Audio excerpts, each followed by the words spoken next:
Okay, अब मेरी बात ध्यान से सुनना आप लोग। जितना मैं आज आप लोगों को करा दूंगी ना आयनाइजेशन एनर्जी तक, ठीक है, उसके बाद जब आप अपना मॉड्यूल ओपन करेंगे बेटा, तो आप उसमें से जो आपके 4 सेक्शन है ABCD, आप उसको इजीली सोल्व कर सकते हो। और ध्यान रखना, आराम से सोल्व करना उसको, ठीक है। हड़बड़ी में करोगे ना तो कंफ्यूजिंग हो जाएंगी चीजें आप लोगों के लिए, तो उसको आप आराम से करना, ठीक है। ओके, तो ठीक है, 16 स्टूडेंट्स ने ज्वाइन कर लिया है। आरिफ आ गया क्या? हाँ ठीक है, चलिए। इसलिए ठीक है बेटा। ओके, पूर्णिमा आ गई। ओके ओके ओके, ठीक है। तो एक बार मैं फटाफट से रिवाइज करा दूं जो लास्ट टाइम कराया था। Yes ma'am. चलिए एक बार देख लो। बेसिकली हमने लास्ट टाइम वैसे स्टार्ट तो यहाँ से किया था। ये वाले क्वेश्चंस अगर आपने देखे होंगे मॉड्यूल में, नीट के PYQs देख लो या JEE के देख लो, तो ये बहुत इंपॉर्टेंट है। और ध्यान रखना, जब आप लोगों का नेक्स्ट संडे टेस्ट होगा, सैटरडे को जो मैं रिवीजन क्लास लूंगी बच्चे, उस रिवीजन क्लास में मैं आपको सॉरी पीरियोडिक क्लासिफिकेशन के सारे JEE के और नीट के क्वेश्चंस कराने वाली हूँ। तो आप अपनी तरफ से कर लो जितने आपसे हो सकते हैं, ठीक है। आप लोगों के पास कल का दिन है और आगे वाला भी टाइम है, क्योंकि उसके बाद जब केमिकल बॉन्डिंग स्टार्ट हो जाएगा ना, वो बहुत लेंथी चैप्टर है और बहुत ही ज्यादा क्वेश्चंस है। एक एक टॉपिक पे बहुत बहुत क्वेश्चंस होते हैं, तो आप इसीलिए उसको शुरू होने से पहले ये कंप्लीट कर लेना अपना, ठीक है। तो बेसिकली जब लास्ट टाइम कल हमारी क्लास थी ना, तो कल बेसिकली मैंने आप लोगों को ये बताया था, एटॉमिक रेडियाई का ट्रेंड बताया था अलोंग द पीरियड और डाउन द ग्रुप। तो मैंने आप लोगों को ये बोला था कि जैसे आप अलोंग द पीरियड जाते हो, लेफ्ट टू राइट जाते हो, तो आपकी जो आयनाइजेशन एनर्जी है वो क्या होती है, सॉरी हम सॉरी एटॉमिक रेडियाई जो होती है आप लोगों की डिक्रीज होती है जैसे आप लेफ्ट टू राइट जाते हो। रीजन क्या बताया था मैंने? आपका इफेक्टिव न्यूक्लियर चार्ज बढ़ रहा है ना, आपका फोर्स ऑफ अट्रैक्शन बढ़ रहा है न्यूक्लियस और वैलेंस शेल इलेक्ट्रॉन के बीच में, ठीक है। चलिए ध्यान रखेंगे। डाउन द ग्रुप क्या हो रहा था बच्चे? एटॉमिक रेडियाई आप लोगों की क्या हो रही थी? इंक्रीज हो रही थी। क्यों इंक्रीज हो रही थी? कौन बताने वाला है? क्यों इंक्रीज हो रही थी एटॉमिक रेडियाई? मैम क्योंकि क्योंकि इलेक्ट्रॉन्स आ नंबर रहे ऑफ हैं। शेल्स इंक्रीज हो रहे थे और जो इलेक्ट्रॉन का डिस्टेंस है न्यूक्लियस के साथ वो डिक्रीज हो रहा था। न्यूक्लियस का इलेक्ट्रॉन के साथ डिस्टेंस डिक्रीज हो रहा था या इंक्रीज हो रहा था? इंक्रीज हो रहा था ना। जैसे जैसे नीचे जाते जा रहे हो शेल्स बढ़ रहे हैं ना, आपके नंबर ऑफ शेल्स इंक्रीज हो रहे हैं, तो न्यूक्लियस और शेल वैलेंस शेल इलेक्ट्रॉन के बीच में डिस्टेंस बढ़ रहा था ना बेटा, ठीक है। जिसकी वजह से क्या था, आपका साइज इंक्रीज हो रहा था, ये रीजन था। उसके बाद हमने आइसो इलेक्ट्रॉनिक स्पीसीज के बारे में डिस्कस किया था। मैंने कहा था ध्यान रखना, अगर आपके पास आइसो इलेक्ट्रॉनिक स्पीसीज दी हुई हैं, तो आप लोगों को एक चीज ध्यान रखनी है, क्या? जो आयनिक रेडियाई का ऑर्डर होगा वो क्या होगा? अनायनिक रेडियाई सबसे ज्यादा होगी, फिर न्यूट्रल एटम के लिए होगी, फिर कैटायनिक रेडियाई होगी। एक ये वाला पॉइंट लिखवाया था। 2 पॉइंट मैंने और लिखवाए थे। क्या लिखवाया था बच्चे?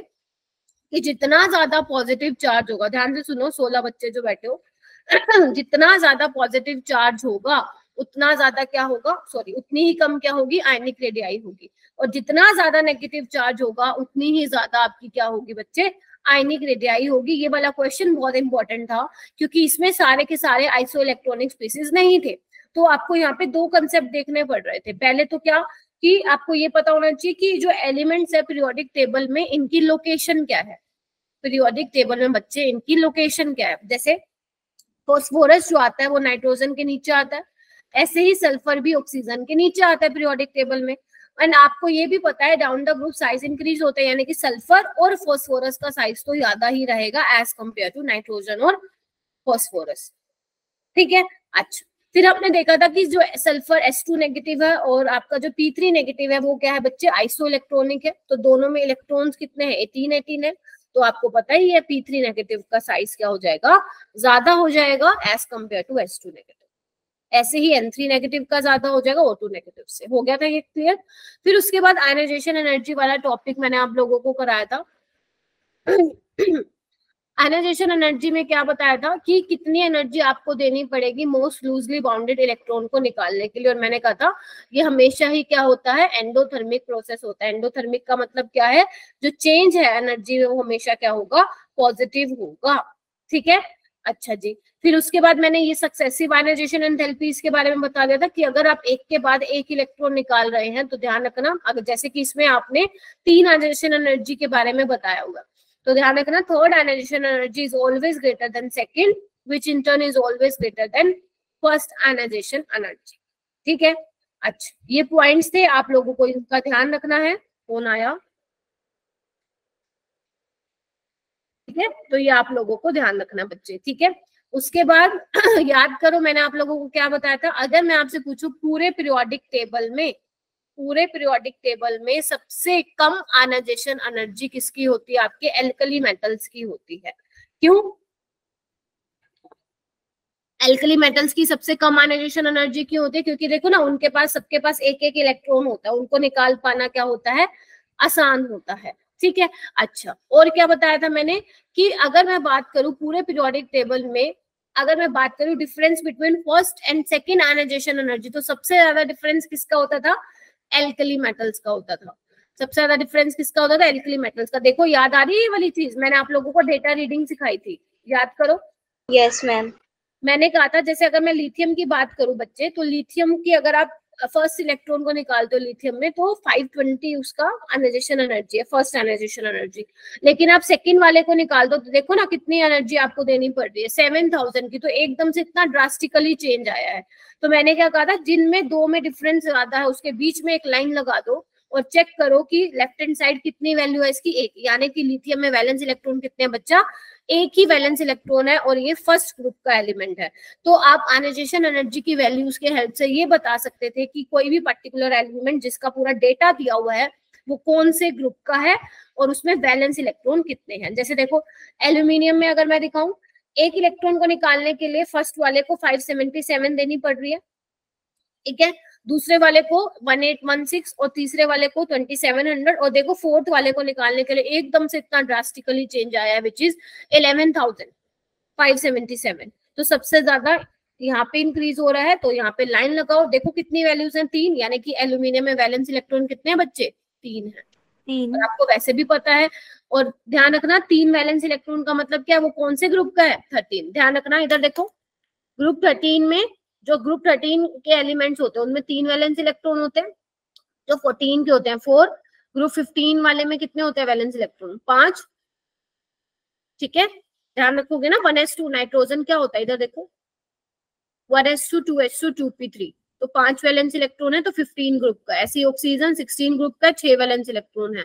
ऐसे ही आपका जो फ्लोरीन है उसमें कितने 9 वैलेंस इलेक्ट्रॉन है, तो वो सॉरी 7 वैलेंस इलेक्ट्रॉन है तो वो ग्रुप 17 का है। जो आपके नोबल गैसेस हैं उसमें कितने होते हैं, जैसे अगर मैं नियोन का एग्जांपल लूं तो क्या होता है 1s2 2s2 2p6, 8 valence electron है तो वो 18 ग्रुप का होगा। ठीक है, तो ये वाली चीजें आपको ध्यान रखनी है। ठीक है जी, अच्छा। तो क्या मैं यहाँ से पूछ सकती हूँ, अगर आपसे कोई पूछे पूरे पीरियोडिक टेबल में सबसे ज्यादा डिफरेंस किसके बीच में होगा, first and second ionization energy में एल्कली मेटल्स के बीच में होगा। ठीक है, अच्छा एक और क्वेश्चन देखो, और क्या बनता है यहाँ से क्वेश्चन, ध्यान से देखो। अगर मैं आपसे बेरिलियम की बात करूं तो आप एक चीज नोटिस कर पा रहे हैं क्या, जो बेरिलियम की सेकेंड आयनाइजेशन एनर्जी है वो ऑलमोस्ट डबल है फर्स्ट वाली आयनाइजेशन एनर्जी के, देख पा रहे हो, ऑलमोस्ट डबल है। तो ध्यान रखना जो आपके एल्कलाइन अर्थ मेटल्स होते हैं ग्रुप 2 के, आप ये लिख भी सकते हैं कहीं पे, जो आपके एल्कलाइन अर्थ मेटल्स होते हैं ग्रुप 2 के, बेटा मांगे कार सेंट्रो बापरा जी, जब आप उनकी फर्स्ट और सेकंड आयनाइजेशन एनर्जी की वैल्यूज को कंपेयर करेंगे तो देखना सेकंड वाली ऑलमोस्ट क्या होगी, डबल होगी। ये मैं क्यों बता रही हूँ, क्योंकि जब आप अच्छे अच्छे क्वेश्चंस लगाओगे ना तो यहाँ पे छोटी छोटी चीजें ये वाली वहां पे काम आने वाली।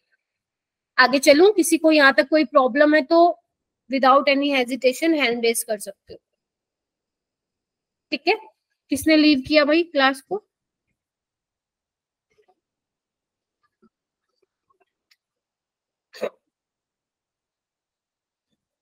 ओके, ये वाला क्वेश्चन तो आप लोगों ने बताया था। आगे हम स्टार्ट करें, factors affecting ionization enthalpy. Ionization enthalpy बोल दो, आयनाइजेशन पोटेंशियल बोल दो, या आयनाइजेशन एनर्जी बोल दो, बात एक ही है। रेडी हो समझने के लिए? अरे यार तुम, एक तो बच्चे कम है ना, बोलता ही नहीं है कोई। 16 स्टूडेंट्स हैं, ठीक है, चलिए। ओके, कोई मुझे बता सकता है आज कौन कौन एब्सेंट है? एक तो श्रेया नहीं है, माही नहीं है, और श्रेया, माही, योगेश्वरी। योगेश्वरी से तो बात हुई थी, शायद वो नहीं। जिज्ञासा जिज्ञासा भी नहीं आएगी अब, उसने आर्ट्स या कॉमर्स ले ली। और कौन नहीं है? याद नहीं आ रहा मेरे को भी। चलो ठीक है, चलिए चलिए ठीक है, कोई बात नहीं।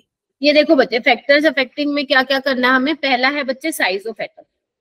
ध्यान से सुनने की कोशिश करना, बहुत इजी है। अब मुझे सोच के बताओ, साइज छोटा होगा तो आयनाइजेशन एनर्जी क्या होगी, ज्यादा होगी या कम? पहले तुम बताओ फिर मैं बताती हूँ। सोचो, साइज अगर छोटा है तो आयनाइजेशन एनर्जी क्या होगी, ज्यादा या कम? मैम ज्यादा होगी। ज्यादा होगी। दिशा इज सेइंग ज्यादा होगी, क्योंकि साइज छोटा होने का मतलब क्या है बच्चे? मैम फोर्स ऑफ अट्रैक्शन ज्यादा है। फोर्स ऑफ अट्रैक्शन ज्यादा है, या you can also say effective nuclear charge ज्यादा है। तो यानी कि इलेक्ट्रॉन को निकालने के लिए आपको क्या करना पड़ेगा, ज्यादा एनर्जी देनी पड़ेगी। तो मैं बोल सकती हूँ जितना ज्यादा एटम का साइज होगा उतनी आयनाइजेशन एनर्जी कम होगी, या वाइस वर्सा। यानी कि जो साइज ऑफ एटम है is inversely proportional to ionization energy. हाँ, शहजादी भी नहीं है आज, ठीक है। Size of atom is inversely proportional to ionization energy. Second वाले फैक्टर पे आओ, ये आगे डिटेल में भी लिखा हुआ है, ठीक है, तो टेंशन लेने की बात नहीं है। सेकंड है मैग्नीट्यूड ऑफ न्यूक्लियर चार्ज। ये मैं अभी आपको ऑलरेडी बता चुकी हूँ, जितना ज्यादा न्यूक्लियर चार्ज होगा, जितना ज्यादा न्यूक्लियर चार्ज होगा, फोर्स ऑफ अट्रैक्शन ज्यादा होगा। और जितना फोर्स ऑफ अट्रैक्शन होगा न्यूक्लियस और आपके वैलेंस शेल इलेक्ट्रॉन के बीच में, जहां से आपको इलेक्ट्रॉन निकालना है, तो अगर न्यूक्लियस और लास्ट वाले शेल वाले इलेक्ट्रॉन के बीच में दोस्ती बहुत गहरी है तो आपको ज्यादा एनर्जी देनी पड़ेगी उनको तोड़ने के लिए, ब्रेक करने के लिए उनकी फ्रेंडशिप को। तो यानी कि जितना ज्यादा न्यूक्लियर चार्ज उतना ज्यादा आयनाइजेशन एनर्जी। हाँ या ना? Yes ma'am. Yes ma'am. चलिए, थर्ड वाला फैक्टर बच्चे ये है screening effect of inner electron. अब तुम खुद सोचो, जितना ज्यादा अंदर वाले इलेक्ट्रॉन बाहर वाले इलेक्ट्रॉन को शील्ड करेंगे या स्क्रीन करेंगे, तो फोर्स ऑफ अट्रैक्शन ज्यादा होगा between nucleus and valence shell electron, या कम होगा? मैम कम होगा। अगर फोर्स ऑफ अट्रैक्शन कम होगा तो ज्यादा एनर्जी नहीं देनी पड़ेगी। तो क्या मैं बोल सकती हूँ ये वाली चीज, screening effect of the inner electrons is inversely proportional to the ionization energy? Yes ma'am. ठीक है, देखो ना, स्क्रीन उसने अच्छा करा हुआ है ना। अगर उसने बाहर वाले इलेक्ट्रॉन को स्क्रीन अच्छा करके रखा हुआ है, ठीक है, तो मेरा जो जितना चार्ज पहुंचना चाहिए उतना नहीं पहुंच पाएगा वैलेंस इलेक्ट्रॉन पे, ठीक है। तो ये वाली बात आपको ध्यान रखनी है। फोर्थ फैक्टर है बच्चे penetration effect of the electron. Penetration बोले तो देखो बच्चे, अगर मैं मान लो यहाँ पे शेल्स थ्रो करती हूँ एक बार, ये n इज इक्वल टू 1 है, ये n इज इक्वल टू 2 है, ये n इज इक्वल टू 3 है, ये n इज इक्वल टू 4 है। आपको पता है 3s में कितनी सब शेल होती है? 3 होती है। कौन कौन सी? 3s, 3p, 3d, है ना। और अगर मैं बात करूँ 4 वाले में कितनी होती है बच्चे? 4s, 4p एंड 4d, यही होती है। Yes ma'am. चलिए, अगर मान लो बच्चे आपको मैं एक शेल का नाम बोल देती हूँ n इज इक्वल टू 3, तो अगर मैं आपसे पूछूं कि 3 वाले शेल में आपके पास 3 सब शेल है SPD, हर सब शेल में N4 में क्या होगा? SPDF। तो अगर मैं आपसे ये पूछूं कि पेनिट्रेशन पावर सबसे ज्यादा किसकी होगी, तो ध्यान रखना बच्चे, जो पेनिट्रेशन पावर है, डायरेक्ट क्वेश्चन आता है इससे, जो पेनिट्रेशन पावर है वो सबसे ज्यादा किसकी होगी? सबसे ज्यादा वो S की होगी, फिर वो P की होगी, फिर वो D की होगी, और फिर वो F की होगी। क्या बोल दिया मैंने? अगर मैं किसी गिवन, ये यहाँ पे ये जरूर लिखना, फॉर अ गिवन शेल की बात कर रही हूँ मैं, अलग अलग शेल की बात नहीं कर रही हूँ। अगर मैं बोल रही हूँ n=3 में आपसे पूछ रही हूँ कि sp_d की सबसे ज्यादा पेनिट्रेशन पावर किसकी होगी, तो आप बोलेंगे कि s की पेनिट्रेशन पावर ज्यादा होगी, यानी कि जो s और बाइटल का जो बोल सकते हो झुकाव है टूवर्ड्स न्यूक्लियस, उनके बीच का जो फोर्स ऑफ अट्रैक्शन है वो सबसे ज्यादा होगा इन केस ऑफ s, फिर p, फिर d, फिर f। तो ध्यान रखना है पेनिट्रेशन पावर किसकी सबसे ज्यादा होती है, s की होती है, फिर p की होती है, फिर d की होती है, फिर f की। अब तुम खुद सोच के बताओ, अगर आपका इलेक्ट्रॉन s ऑर्बिटल में प्रेजेंट है और एक p में है फॉर अ सेम शेल, और एक d में है और एक f में है, तो किस में से निकाल पाना इलेक्ट्रॉन को आपके लिए ज्यादा डिफिकल्ट होगा, s में से, s में से, क्योंकि s की जो पेनिट्रेशन पावर है वो ज्यादा है, न्यूक्लियस के वो पास है, न्यूक्लियस और उसके बीच में फोर्स ऑफ अट्रैक्शन ज्यादा है, तो यानी कि उसमें से इलेक्ट्रॉन निकाल पाना इस वाले में से ज्यादा डिफिकल्ट होगा। डोंट वरी, मैं इसको क्वेश्चंस के हेल्प से भी आप लोगों को समझाऊंगी। उसके बाद आओ बच्चे इलेक्ट्रॉनिक कॉन्फ़िगरेशन। इलेक्ट्रॉनिक कॉन्फ़िगरेशन अब मेरे बच्चों को सबको लिखने आ गई है, नहीं आई है तो प्लीज प्रैक्टिस कर लेना। एक बात बताओ, मैंने आप लोगों को एक चीज बताई थी कि जो हाफ फिल और जो फुल्ली फिल्ड कॉन्फ़िगरेशंस होती हैं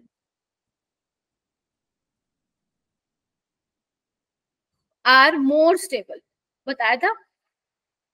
यस मैम, ठीक है, जो आपकी हाफ फिल और फुल्ली फिल्ड कॉन्फ़िगरेशंस होती हैं वो ज्यादा स्टेबल होती है। तो एक बात बताओ, अगर आपके पास कोई ऐसा एलिमेंट है जो हाफ फिल्ड है या फुल्ली फिल्ड है, तो आपको उसमें से इलेक्ट्रॉन निकालने के लिए ज्यादा एनर्जी देनी पड़ेगी, हाँ या ना? यस ठीक है, ज्यादा एनर्जी देनी पड़ेगी तो फिर मतलब आयनाइजेशन एनर्जी उस केस में ज्यादा हो जाएगी। तो जितना भी मैंने ये आपको वर्बली बताया है ये सारा आपको लिखा हुआ है यहाँ पे डिटेल में, ये सिर्फ आप लोगों के लिए, जब आप लोग नोट्स अगर बना रहे हैं तो नोट्स बनाने के लिए आप लोग ये लाइंस को यूज कर सकते हैं। बाकी मैं फटाफट बता देती हूँ बेटा मैंने क्या बताया है। पहला है साइज ऑफ एटम, आप थम्स अप से मुझे कंफर्म कर देना कि मैम ठीक है। तो वो कह रहा है कि as the size of atom increase outer most electron are less tightly held by the nucleus. जो न्यूक्लियस का होल्ड है वैलेंस इलेक्ट्रॉन पे वो कम होगा, जिसकी वजह से इलेक्ट्रॉन को निकाल पाना इजी रहेगा। Therefore ionization energy, ionization enthalpy और you can say ionization potential वो डिक्रीज होगा जैसे ही आपका एटॉमिक साइज बढ़ेगा। दूसरी चीज न्यूक्लियर चार्ज बढ़ेगा तो भैया इलेक्ट्रॉन को निकाल पाना इट्स क्वाइट डिफिकल्ट, तो आयनाइजेशन एंथैल्पी इंक्रीज होगी। फिर आता है स्क्रीनिंग इफेक्ट। स्क्रीनिंग इफेक्ट में क्या है, जैसे जैसे इनर इलेक्ट्रॉन्स बढ़ते जाएंगे आपकी आयनाइजेशन एनर्जी कम होती जाएगी क्योंकि फोर्स ऑफ अट्रैक्शन भी कम हो रहा है। ठीक है, ये इंपॉर्टेंट है, इस पे आइए डायरेक्ट। इलेक्ट्रॉनिक कॉन्फ़िगरेशन के मैंने आपको बता दिया है कि जो आपके फुल्ली फिल्ड हैं और जो आपके हाफ फिल वाली कॉन्फ़िगरेशन है वो कम टेंडेंसी होगी उनकी to lose the electron and consequently has high value of ionization enthalpy. जैसे एग्जांपल देखो बच्चे, नोबल गैसेस है, नोबल गैसेस की जो कॉन्फ़िगरेशन होती है इलेक्ट्रॉनिक कॉन्फ़िगरेशन फुल्ली फिल्ड होती है NH2 Np6। तो P वाली फुल्ली फिल्ड है, P में आपको पता है मैक्सिमम आप 6 इलेक्ट्रॉन फिल कर सकते हो, S में आप 2 भर सकते हो। तो यानी कि जो नोबल गैसेस हैं उनको इलेक्ट्रॉन नहीं निकलवाना है, ना तो उनको इलेक्ट्रॉन देने की इच्छा है ना उनको इलेक्ट्रॉन लेने की इच्छा है, लेकिन फिर भी आप इतने जिद्दी हो, आप तो कह रहे हो मैम मैं तो निकाल लूंगा या मैं तो निकालूंगी। तो अगर आप फुल्ली फिल्ड वाले में से इलेक्ट्रॉन को निकालते हो which is a stable configuration, octet complete है उसका, तो आपको ज्यादा एनर्जी अप्लाई करनी पड़ेगी, ज्यादा एनर्जी सप्लाई करनी पड़ेगी, ज्यादा एनर्जी देनी पड़ेगी। सेकेंड चीज है बच्चे, इधर देखो बच्चे, एलिमेंट लाइक नाइट्रोजन में क्या होता है, नाइट्रोजन की कॉन्फ़िगरेशन आप लोगों को पता ही है 1s2 2s2 2p3। सेम आप इसी का ही जो भाई है फॉस्फोरस जो इसके नीचे लाई करता है ग्रुप 15 में, उसकी भी लास्ट वैलेंस शेल कॉन्फ़िगरेशन ये होती है। तो ये भी क्या है, दोनों हाफ फील्ड है। तो हाफ फील्ड कॉन्फ़िगरेशन स्टेबल होने की वजह से इसमें से इलेक्ट्रॉन निकाल पाना मुश्किल होगा।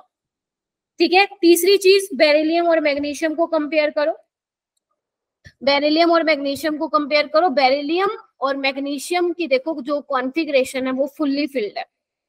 ठीक है, मैम, इसमें भी वही सेम फंडा लगेगा कि इलेक्ट्रॉन को निकाल पाना मुश्किल है। अब क्वेश्चन कैसे आते हैं वो हम धीरे धीरे आगे बढ़ रहे हैं, एक्सेप्शंस की तरफ हम बढ़ रहे हैं, तो pay attention in my class. हाँ दिव्यांश बोल बेटा। मैम पेनिट्रेशन पावर वाला पॉइंट एक बार फिर से समझा दोगे? हाँ, पेनिट्रेशन पावर का मतलब ये है बच्चे, अगर मान लो तेरे पास कोई एलिमेंट है बेटा, ठीक है, और अगर इलेक्ट्रॉन जो है एस ऑर्बिटल में है या पी में है या डी में है, तो ध्यान रखना अगर आप एस में से इलेक्ट्रॉन निकालना चाह रहे हो तो वो आपको क्या होगा, उसमें से डिफिकल्ट होगा निकालना, ठीक है। जैसे मैं अभी आगे एग्जाम्पल देके समझाऊंगी, मान लो तुम्हारे पास दो एलिमेंट है, अभी मैं आगे एग्जाम्पल देके समझाऊंगी, बेरिलियम और बोरोन का ही वो एग्जाम्पल है, तुम्हें अच्छे से पता लगेगा कि पेनिट्रेशन पावर का क्या मतलब है, ठीक है। चलिए आओ बेटा, ध्यान रखना सेम शेल की बात कर रही हूँ, अभी आती हूँ आगे तुम्हारे वाले पॉइंट पे, ठीक है। उसके बाद बच्चे हम ये, जैसे मैंने आप लोगों को एटॉमिक रेडियाई का ट्रेंड बताया था कि लेफ्ट टू राइट जो है क्या ट्रेंड रहता है, बताया था ना कि साइज डिक्रीज होता है, ऐसे ही हमें आयनाइजेशन एनर्जी में क्या करना है, ट्रेंड डिस्कस करने हैं। तो अगर मैं बच्चे बात करूं लेफ्ट टू राइट की, तो यहाँ पे क्या होगा, आयनाइजेशन एनर्जी इंक्रीज होगी, ऑब्वियस ही बात है, क्यों, क्योंकि लेफ्ट टू राइट बच्चे साइज डिक्रीज होता है, न्यूक्लियर चार्ज इंक्रीज होता है, सेम शेल में इलेक्ट्रॉन ऐड होते हैं, और अगर सेम शेल में इलेक्ट्रॉन ऐड हो रहे हैं तो एटॉमिक साइज श्रिंक हो जाएगा, यानी कि उसमें से आपको इलेक्ट्रॉन निकाल पाने के लिए ज्यादा एनर्जी देनी पड़ेगी। तो मैं यहाँ पे सिंपल लिख दूं कि लेफ्ट टू राइट जो आपका आयनाइजेशन एनर्जी होगी वो क्या होगी बच्चा, इंक्रीज होगी। देखो साइज कैसे डिक्रीज हो रहा है लिथियम से लेकर नियोन तक, देख पा रहे हो? यस तो ये आपको ध्यान रखना है, ठीक है, ये आपको ध्यान रखना है, रीजन मैं ऑलरेडी एक्सप्लेन कर चुकी हूँ। उसके बाद अब आ जाओ एक्सेप्शन पे, मैं यहाँ पे आपको अलग से समझा देती हूँ सारी एक्सेप्शन, फिर उसके बाद एक बार फटाफट से हम जो ये लाइंस लिखी हुई है उसको रीड कर लेंगे, ठीक है। तो बच्चे मैं सेकेंड पीरियड की बात करती हूँ, सेकेंड पीरियड के क्या क्या एलिमेंट्स है, कौन कौन से हैं आपके, बेरिलियम, लिथियम, बेरिलियम, बोरोन, अब तक तो आपको याद हो गए होंगे ना ये, boron, carbon, nitrogen, oxygen, fluorine और नियोन, ठीक है जी। देखो एक बार इधर,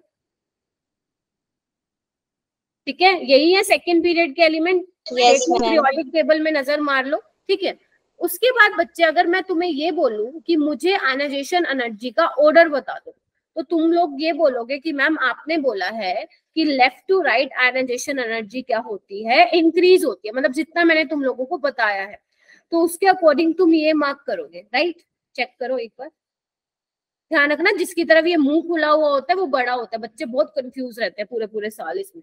तो यानी कि जितना मैंने बताया है उसके अकॉर्डिंग यही ऑर्डर होना चाहिए, एक्सपेक्टेड ऑर्डर।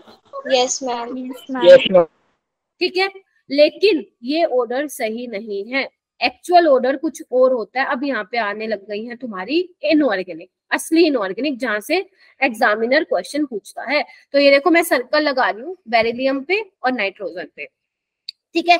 जब जब आयनाइजेशन एनर्जी का बच्चे क्वेश्चन आएगा तब तब तुम्हारा जो पहला काम होगा वो क्या काम होगा, आपको ये पता होना चाहिए कि वो पर्टिकुलर एलिमेंट पीरियोडिक टेबल में कहाँ लाई करता है, उसकी लोकेशन क्या है, प्लस उसकी इलेक्ट्रॉनिक कॉन्फ़िगरेशन आप लिखोगे अगर आपके पास सवाल आता है आयनाइजेशन एनर्जी से रिलेटेड। जैसे देखो मेरे पास ये है ऑर्डर। अभी एक बात बताओ, अगर मैं आप लोगों से पूछूं बेरिलियम की मुझे वो बता दो कॉन्फ़िगरेशन, तो कैसे करोगे, 1s2 2s2, देखना एक बार, यही होगा इसका कॉन्फ़िगरेशन। और बोरोन का क्या होगा बच्चे, 1s2 2s2 2p1, देख पा रहे हो? ऐसे जैसे होगा 1s2 2s2 2p3, ऑक्सीजन का मैं ऊपर लिख रही हूँ 1s2 2s2 2p4, ठीक है जी। अच्छा अभी मुझे सोच के ये बताना बच्चे कि बेरिलियम और अगर मैं बोरोन को ध्यान से देखूं तो आप मुझे सोच के बताइए कि मुझे किस केस में ज्यादा एनर्जी लगानी पड़ेगी इलेक्ट्रॉन को निकालने के लिए, 2s वाले में से या 2p वाले में से? मैम 2s वाले में से, बेरिलियम। हाँ, यहाँ पे आता है आपका पेनिट्रेशन वाला कंसेप्ट। दिव्यांश देख बेटा, ये भी सेम शेल का है, ये भी सेकंड शेल का ही है, जबकि यहाँ पे हम किसको निकालते हैं, लास्ट वाले इलेक्ट्रॉन को निकालते हैं। तो एक बात बताओ एक इलेक्ट्रॉन तुम्हारे एस वाले में है और एक है तुम्हारे पी वाले में, और एस का पेनिट्रेशन पावर क्या होता है बच्चा,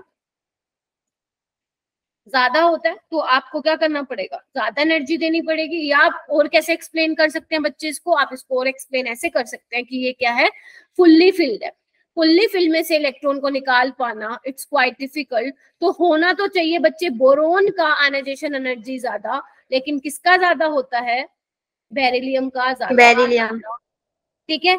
उसके बाद सेम बेटा इसमें भी देखो नाइट्रोजन और ऑक्सीजन में नाइट्रोजन की जो इलेक्ट्रॉनिक कॉन्फ़िगरेशन मैंने यहाँ लिखी है वो क्या है बच्चे, हाफ फिल्ड है, ठीक है। तो होना तो चाहिए ऑक्सीजन की आयनाइजेशन एनर्जी ज्यादा, बट किसकी ज्यादा हो जाती है, नाइट्रोजन। बाकी सारा एज इट इज रहेगा। क्या आपको ये एक्सेप्शन समझ में आई बच्चे? Yes ma'am. ठीक है जी। तो ये वाली बात आप ध्यान रखेंगे। ये किसकी बात कर रही हूँ मैं, सेकेंड पीरियड की बात कर रही हूँ। ऐसे ही जो इनके नीचे वाले एलिमेंट्स लाई करते हैं, जैसे मान लो बेरिलियम के नीचे कौन आता है, बेटा मांगे कार सेंट्रो, तो जो मैग्नीशियम है, और बैंगन के नीचे क्या आता है, आलू आता है, यानी कि एल्यूमिनियम आता है। सेम मैग्नीशियम की भी फिर क्या होगी, ज्यादा होगी आयनाइजेशन एनर्जी एल्यूमिनियम से। ऐसे ही बच्चे नाइट्रोजन और ऑक्सीजन की बात करूं, नाइट्रोजन के नीचे फॉस्फोरस आता है, ऑक्सीजन के नीचे सल्फर आता है। ऐसे ही मैं बोल सकती हूँ कि फॉस्फोरस की भी ज्यादा होगी सल्फर से, सेम रीजन, क्योंकि उसमें भी तो हाफ फिल्ड होगा ना, ऐसे मैग्नीशियम में फुल्ली फिल्ड होगा। क्लियर है यहाँ तक सबको? Yes ma'am. तो एक बार हम ये फटाफट से जो ये लाइंस लिखी हुई है बेटा, इसको देख लेते हैं। देखो क्या लिखा हुआ है, there is a decrease in the value of ionization energy from beryllium to boron in spite of increase nuclear charge. वो कह रहे हैं न्यूक्लियर चार्ज बढ़ रहा है, लेकिन फिर भी एक्सेप्शन आ गई है। तो एक्सेप्शन के ये 3 पॉइंट्स है जो आप अपने ये होम एग्जाम्स में लिखेंगे। जो आपके 11th में पेपर होते हैं, ये वाले क्वेश्चन बहुत बहुत ही ज्यादा फेमस होते हैं। ऐसा हो ही नहीं सकता कि आपके स्कूल वाले ये क्वेश्चन ना दे कि why beryllium has high ionization energy than boron. या तो ये बोल देंगे, या ये बोलेंगे कि which one of the following has higher ionization enthalpy, explain with a suitable या प्रॉपर रीजन। तो आपको वो रीजन जो है, ये 3 पॉइंट्स लिख के आ जाना, 2 नंबर मिल जाएंगे, ठीक है। और ये वाले क्वेश्चंस नीट पे तो आते ही आते हैं, मैं आप लोगों को कराऊंगी क्वेश्चन, टेंशन ना लो। जेई के भी करेंगे, नीट के भी करेंगे, हमें अच्छे लेवल के क्वेश्चंस करने हैं। नीट में और जेई में लेवल इस चैप्टर का ऑलमोस्ट सेम रहता है, ठीक है, तो हम दोनों करेंगे। तो बच्चे देखो क्या क्या दिया हुआ उसमें रीजन। पहला तो 2s की पेनिट्रेशन पावर ज्यादा होती है, I have already explain this point. Second point इन्होंने दिया हुआ better shielding of 2p electrons by the inner electrons in case of boron. देखना एक बार बेटा, बोरोन में क्या होता है, 1s2 2s2 2p1, यही होता है। Yes ma'am. आप एक बार देखो, p को कौन से इलेक्ट्रॉन शील्ड कर रहे हैं, s वाले, s वाले कर रहे हैं, तो मतलब स्क्रीनिंग अच्छी है। स्क्रीनिंग अच्छी है तो फोर्स ऑफ अट्रैक्शन कम है, तो एनर्जी कम देनी पड़ेगी। एक ये भी रीजन है। दूसरा क्या है बच्चे, सॉरी लास्ट रीजन क्या है, relatively stable configuration of beryllium due to completely filled orbitals. क्या ये तीनों पॉइंट्स क्लियर हो गए? Yes ma'am. ठीक है जी, कोई डाउट नहीं है, इजी है, इजी पीजी चैप्टर है, कुछ भी नहीं है इसमें। उसके बाद बच्चे ये वाला देखो, फिर भी किसी को कोई डाउट रह जाएगा तो कोई बात नहीं, जब मैं ये पूरा करा दूंगी, आज 1 घंटा ही क्लास लूंगी, लेकिन वैसे मैं 1.5 घंटा ही लूंगी, ठीक है। शिवानी मैम आई थिंक 1 घंटा ले रही हैं क्लासेस, मेरा क्योंकि तुम लोगों को पता है सिलेबस थोड़ा पीछे चलता है, तो मुझे थोड़ा सा ज्यादा रिक्वायर्ड होंगी क्लासेस लेना, मतलब 15 मिनट एक्स्ट्रा लूंगी। अभी मैं आज छोड़ दूंगी, ठीक है। इधर देखो, हम बायोलॉजी में कम टाइम लगते हैं ना, इसलिए। हाँ, केमिस्ट्री में थोड़ा कंसेप्ट ज्यादा हो जाता है ना, तो मुझे भी पूरा जोर लगाना पड़ता है समझाने के लिए, है ना। चलो इधर देखो, यहाँ पे आओ, क्या लिखा हुआ है, there is a slight decrease in ionization enthalpy. Reason बोल दिया उन्होंने, it is attributed to relatively stable configuration of the nitrogen due to half filled 2p orbital. कर दिया एक्सप्लेन मैंने ये?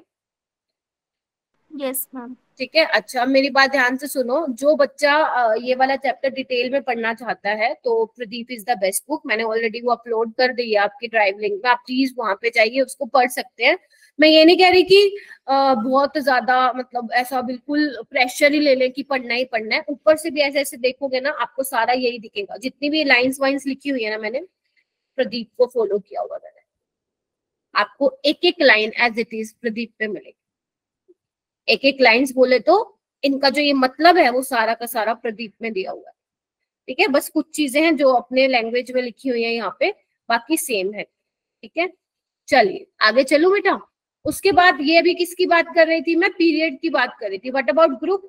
आपको पता है down the group size increase होता है, और साइज इंक्रीज होगा तो आयनाइजेशन एनर्जी क्या होगी बच्चे? डिक्रीज होगी, ठीक है। चलो ये देखो डिक्रीज हो रही है, लिथियम की देखो कितनी है बच्चे, 520 आयनाइजेशन। ये सारी देखो ये जो मैं ग्राफ और टेबल्स यूज करती हूँ ना आपके इसमें लेक्चर में, क्लास में, एनसीईआरटी वाले यूज करती हूँ, क्योंकि एनसीईआरटी का डेटा ही हम जो है सही मानते हैं, बिल्कुल एक्यूरेट मानते हैं as compare to any reference book. ठीक है, तो अगर मान लो पेपर में कोई ऐसा क्वेश्चन आए जिसमें थोड़ा सा ऐसा हो कि डाटा वाटा में कोई पंगा है, तो जनरली वो जो एनटीए वाले हैं जो आप लोगों का नीट एग्जाम कंडक्ट करवाते हैं, वो एनसीईआरटी को ही रेफरेंस मान के चलते हैं इन डाटा को। ठीक है, डेटा जो भी है इसका। ठीक है, तो बेटा जितनी भी ये टेबल्स हैं जो मैं आप लोगों को क्लास में करवाती हूँ वो इंपॉर्टेंट है, क्योंकि यहीं से ही क्वेश्चंस बनते हैं। तो जब हमारी रिवीजन होगी ना आगे जाके, जब मैं आप लोगों को कम, जैसे मान लो अभी तो मैं आपको 6 दिन लगा रही हूँ इस चैप्टर में, जब मैं आगे रिवीजन कराऊंगी तो मैं 2 दिन में करवा दूंगी चैप्टर। ठीक है, तो उसमें क्या होगा, ज्यादा से ज्यादा आपको ये टेबल्स, ये ग्राफ देखने को मिलेंगे, और उस एक ग्राफ, उस एक टेबल में हम बहुत सारी चीजें जो है उसमें रिवाइज कर लेंगे, ऐसा। ठीक है, जैसे देखो बच्चे, लिथियम के केस में 520 एनर्जी है, सोडियम के केस में इससे कम, पोटेशियम के केस में इससे कम, रुबिडियम में 403 होगी, और सीजियम के केस में क्या होगी बच्चे, 374 हो गई। अगर आपसे कोई पूछे पूरे पीरियोडिक टेबल में सबसे कम आयनाइजेशन एनर्जी किसकी है, तो आप क्या बोलोगे बच्चे, सबसे कम आयनाइजेशन एनर्जी होती है एल्कली मेटल्स की। क्यों? क्योंकि उनके लास्ट शेल में कितने इलेक्ट्रॉन होते हैं बच्चे, एक ही इलेक्ट्रॉन होता है। ठीक है, समझे? Yes ma'am. सो गए क्या सारे? Yes ma'am. ठीक है, सोए तो नहीं ना? ठीक है, इसके बाद देखो बच्चे, जो मैंने आपको रीजन बताया है कि डाउन द ग्रुप क्यों आपकी आयनाइजेशन एंथैल्पी डिक्रीज होती है बच्चे, क्योंकि आपको पता है नंबर ऑफ शेल इंक्रीज होते हैं, है ना। और क्या होता है, increase the shielding effect on the outer most electron due to increase in number of inner electron, क्योंकि आपको पता है ना, जैसे जैसे नीचे आते जाओगे तो शेल्स बढ़ती जाती है, तो अगर शेल्स इंक्रीज होती जाएंगी तो क्या होगा, शील्डिंग इफेक्ट बढ़ेगा, क्योंकि इनर इलेक्ट्रॉन्स और ज्यादा ऐड हो रहे हैं ना। जितने ज्यादा इनर इलेक्ट्रॉन्स होंगे, कोर इलेक्ट्रॉन्स होंगे, उतना ही अच्छा वो शील्ड करके रखेंगे बाहर वाले इलेक्ट्रॉन को। तो वो कह रहे हैं कि न्यूक्लियर चार्ज भी बढ़ेगा, ध्यान से सुन लो, न्यूक्लियर चार्ज तो बढ़ेगा क्योंकि एटॉमिक नंबर बढ़ रहा है, लेकिन वो बोल रहे हैं but the effect of increase nuclear charge is cancelled by increase in atomic size. कहने का मतलब है कि जो नंबर ऑफ शेल्स इंक्रीज हो रहे हैं ना डाउन द ग्रुप, उसके कंपेयर में, उसके कंपैरिजन में जो न्यूक्लियर चार्ज है वो ऑलमोस्ट कांस्टेंट ही मानोगे आप लोग। तो अगर आपने कहीं देखा हो तो ये लिखा मिलेगा आपको, क्वेश्चन भी है मॉड्यूल में, कि डाउन द ग्रुप जो है न्यूक्लियर चार्ज वाला फैक्टर ऑलमोस्ट क्या रहता है, कांस्टेंट रहता है, क्योंकि जो नंबर ऑफ शेल्स आपकी इंक्रीज हो रही हैं वो वाला जो फैक्टर है वो क्या करता है, डोमिनेंट रोल प्ले करता है। क्लियर है सभी को? Yes ma'am. चलिए, अब ये देखो यहाँ पे क्या लिखा हुआ है, एक्सेप्शन लिस्टिंग। एक्सेप्शन लिस्टिंग पढ़े इसको वन बाय वन करके। फर्स्ट एक्सेप्शन लिस्टिंग में ये है बेटा कि इन अ पीरियड, पीरियड बोले तो left to right, ionization energy of second group, मैं यहाँ पे एक बार सेकेंड ग्रुप के एलिमेंट्स लिख देती हूँ, बेटा, मांगे, कार, सेंट्रो, बाब, राजे। ठीक है जी, ये सेकेंड ग्रुप के हैं। 13 ग्रुप के एलिमेंट्स कौन कौन से हैं, बैंगन, आलू, गाजर, इन, थैला। ठीक है जी, देखो एक बार, ये वाला नीचे वाला मैं हटा देती हूँ, रेडियो एक्टिव वाला। यही होते हैं क्या, बताओ जल्दी बताओ। Yes ma'am. तो वो क्या बोल रहे हैं बच्चे कि जो सेकेंड ग्रुप की आयनाइजेशन एनर्जी है, सेकेंड ग्रुप के एलिमेंट्स की जो आयनाइजेशन एनर्जी है वो 13 वाले से ज्यादा होती है। Reason, because the penetration power of s orbital is more. Example के लिए बेरिलियम ले लो, बेरिलियम की बोरोन से ज्यादा होती है। मैग्नीशियम की ले लो, एल्यूमिनियम से ज्यादा होगी। ऐसे ही कैल्शियम की आपकी, ऐसे स्ट्रोंशियम की। लेकिन आपसे जो एग्जामिनर है वो सिर्फ थर्ड पीरियड तक का पूछता है आप लोगों से, ठीक है, उससे ज्यादा वो नहीं जाता। क्लियर हो गया ये वाला first exception listing? Yes ma'am. Yes yes ma'am. Okay, next वाले पे आते हैं। नेक्स्ट एक्सेप्शन क्या कहती है, वो ये बोलती है जो ग्रुप 15 के मेंबर्स है, लिखो सारे ग्रुप 15 कौन से बच्चे, न्यूज़पेपर, असा, सब, P, nitrogen, phosphorus, arsenic, antimony और बिस्मुथ, है ना। और 16 ग्रुप वाले कौन से हैं बच्चे, O, sir, see, the problem, oxygen, sulphur, selenium, tellurium, polonium. ठीक है, ठीक है जी। चलिए, तो वो क्या बोल रहा है, जो ग्रुप 15 के एलिमेंट्स हैं उनकी जो आयनाइजेशन एनर्जी होती है वो 16 से ज्यादा होती है। होनी तो चाहिए 16 की ज्यादा, क्योंकि along the period ionization energy increase होती है, बट 15 वाले की आयनाइजेशन एनर्जी ज्यादा होती है। क्योंकि हाफ फील्ड कॉन्फ़िगरेशन होती है, जिसकी वजह से स्टेबिलिटी ज्यादा होती है। बस यही लिखा हुआ है। तो नाइट्रोजन की ज्यादा होगी ऑक्सीजन से, फास्फोरस की सल्फर से ज्यादा होगी, आर्सेनिक की सिलेनियम से ज्यादा होगी। क्लियर है ये वाला पॉइंट, सेकंड वाला? Yes ma'am. मैम ओके, बढ़िया बढ़िया बढ़िया। देखो आप नई नई चीजें सीख रहे हो, तो अभी तो हो सकता है क्लास में बैठ के बहुत बढ़िया तरीके से समझ में आ रहा हो, तो लेकिन प्लीज इसको रिवाइज जरूर कर देना। और जब तक आप केमिस्ट्री पढ़ रहे हो 2 साल तक, तो ये आप लोगों को टिप्स पे रट जाने चाहिए। नींद में भी कोई पूछे कि फास्फोरस और सल्फर में से किसकी आयनाइजेशन एनर्जी ज्यादा होगी, तो आप बोल पाओ कि फास्फोरस की ज्यादा होगी due to half filled configuration. उसके बाद बच्चे नेक्स्ट देखो 13 ग्रुप में क्या बोला हुआ है। 13 ग्रुप में ध्यान से सुनो क्या लिखा हुआ है। 13 ग्रुप के एलिमेंट्स कौन कौन से होते हैं? बैंगन, आलू, गाजर इन थैला, है ना? यही होते हैं ना? Yes ma'am. Down the group. याद करो बच्चे, जब मैं आपको एटॉमिक रेडियाई वाला कंसेप्ट समझा रही थी, तो मैंने आप लोगों को क्या बोला था बेटा? ध्यान से, मैं एक बार लिख भी देती हूँ दोबारा से, कि जो एटॉमिक रेडियाई है होनी तो चाहिए किसकी, क्योंकि डाउन द ग्रुप, देखो मैंने लेफ्ट टू राइट लिखा है, आप डाउन द ग्रुप इमेजिन करो इसको। Down the group size increase होता है, तो होना तो चाहिए गैलियम का ज्यादा, लेकिन गैलियम का साइज छोटा था। रीजन क्या बताया था मैंने, कि इसमें फिलिंग हो जाती है डी इलेक्ट्रॉन की। याद करो, डी इलेक्ट्रॉन की फिलिंग की वजह से क्या होगा, डी इलेक्ट्रॉन्स का जो शील्डिंग इफेक्ट है वो खराब है, ज्यादा अच्छा नहीं है। तो वो वैलेंस इलेक्ट्रॉन को बच्चे शील्ड नहीं कर पाएंगे, और शील्ड नहीं कर पाएंगे तो फोर्स ऑफ अट्रैक्शन क्या होगा, ज्यादा, जिसकी वजह से साइज क्या हो जाएगा, श्रिंक हो जाएगा। तो गैलियम का साइज बड़ा होना चाहिए था, लेकिन किसका होता है बच्चे? एल्यूमिनियम का होता है। क्या ये क्लियर है? तो आयनाइजेशन एनर्जी का क्या सीन है फिर? आपको तो पता ही है, जिसका साइज छोटा उसकी आयनाइजेशन एनर्जी ज्यादा, यानी कि गैलियम की आयनाइजेशन एनर्जी क्या होगी फिर? एल्यूमिनियम से ज्यादा होगी।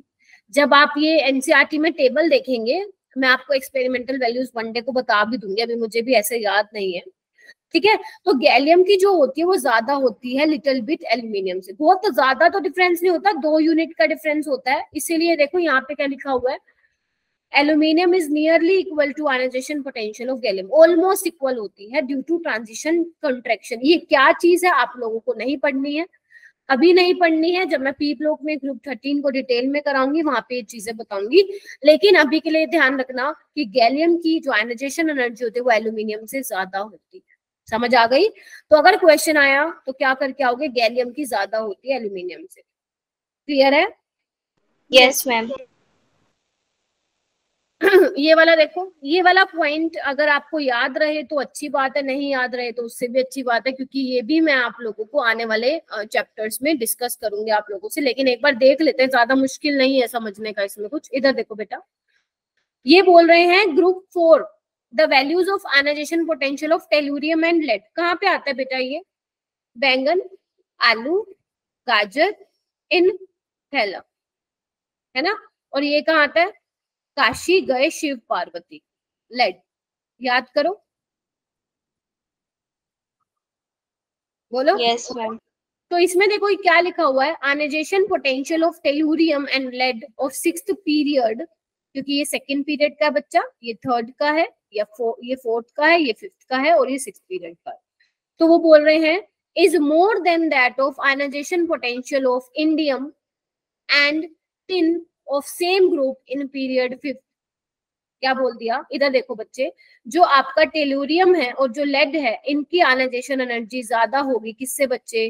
टिन और लेड से, सॉरी टिन और इंडियम से। इसका मतलब क्या है, क्यों ऐसा हो रहा है? क्योंकि बच्चे जैसे जैसे आप नीचे आते जाएंगे ना, जब आप इनकी आप इलेक्ट्रॉनिक कॉन्फ़िगरेशन ऑब्जर्व करेंगे ना, आप देखेंगे कि टेलुरियम और लेड में जो इलेक्ट्रॉन की फिलिंग होती है वो कौन सी ऑर्बिटल में होती है? 4f में होती है। और आपको पता है 4f का शील्डिंग इफेक्ट क्या है बच्चे? बहुत ही घटिया है, बहुत ही खराब है। तो वो वैलेंस इलेक्ट्रॉन को अच्छे से शील्ड नहीं कर पाएगा, फोर्स ऑफ अट्रैक्शन ज्यादा होगा, इफेक्टिव न्यूक्लियर चार्ज ज्यादा होगा, साइज छोटा होगा, आयनाइजेशन एनर्जी ज्यादा होगी। तो क्या ये पॉइंट को थोड़ा समझ पाए हो आप लोग? Yes, ma'am. This is because of the electrons are filled in 4f orbitals and ये इसको ठीक कर लो, लेड है ये, which do not completely shield the outer electron. इतना ही ध्यान रखना है, याद रहे तो ठीक है, नहीं याद रहे तो भी चलेगा. तो बस आप मुझे ये क्वेश्चन करके दिखा दो. From each set choose the atom which has the largest ionization enthalpy and explain your answer. आपको देखो बच्चे क्या लिखा हुआ है, फ्लोरीन, ऑक्सीजन और नाइट्रोजन दिया हुआ है. आपको क्या बताना है, तीनों में से सबसे ज्यादा, जैसे फर्स्ट वाला है फ्लोरीन, ऑक्सीजन, नाइट्रोजन, तो आपको बताना है तीनों में से सबसे ज्यादा आयनाइजेशन एनर्जी किसकी होगी. ये आपको देखो मैंने रेफरेंस के लिए नाइट्रोजन रेफरेंस के लिए टेबल भी दी हुई है बच्चे, ताकि आप लोगों को ध्यान रहे. नाइट्रोजन बोल रहे हो क्या, सोच लो एक बार. Fluorine okay. बाकी सब, जब तक 15 बच्चे जवाब नहीं दे देंगे मैं आगे नहीं चलूंगी. 15 स्टूडेंट्स जो है प्लीज मुझे रिप्लाई करिए.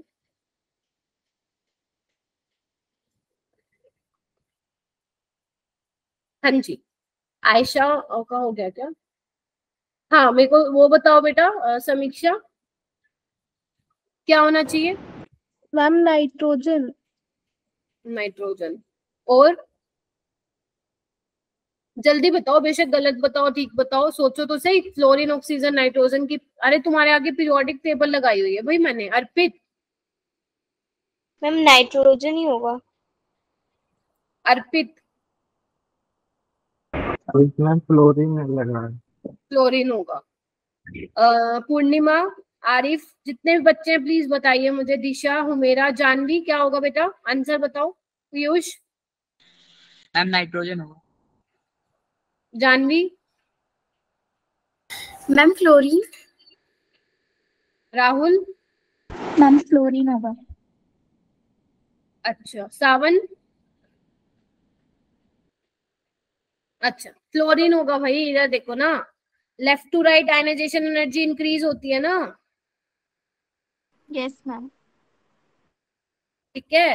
एक और चीज मेरे को बहुत जरूरी आप लोगों को बतानी थी. इधर देखो, कहीं आप लोग कंफ्यूज ना हो जाए. इस क्वेश्चन से ध्यान आया. इधर देखो बच्चे, ये देखो ध्यान से. आपको क्या दिख रहा था यहाँ पे, बेरिलियम की बोरोन से ज्यादा होनी चाहिए बोरोन की, लेकिन बेरिलियम की ज्यादा होती है. ध्यान रखना, ये वाला जो कंसेप्ट है ना, आप सिर्फ दोनों पड़ोसियों पे ही लगाओगे, दोनों नेबरिंग एटम्स पे ही लगाओगे. ऐसा नहीं है कि आप बेरिलियम और कार्बन को कंपेयर करने चल पड़े, फिर आपका आंसर गलत आ जाएगा. ऐसे नहीं कि बेरिलियम और नाइट्रोजन को कंपेयर करो, नहीं. बेरिलियम को अगर आप कंपेयर कर रहे हो तो उसके पड़ोसी वाले से कंपेयर करना है, यानी कि बोरोन वाले से.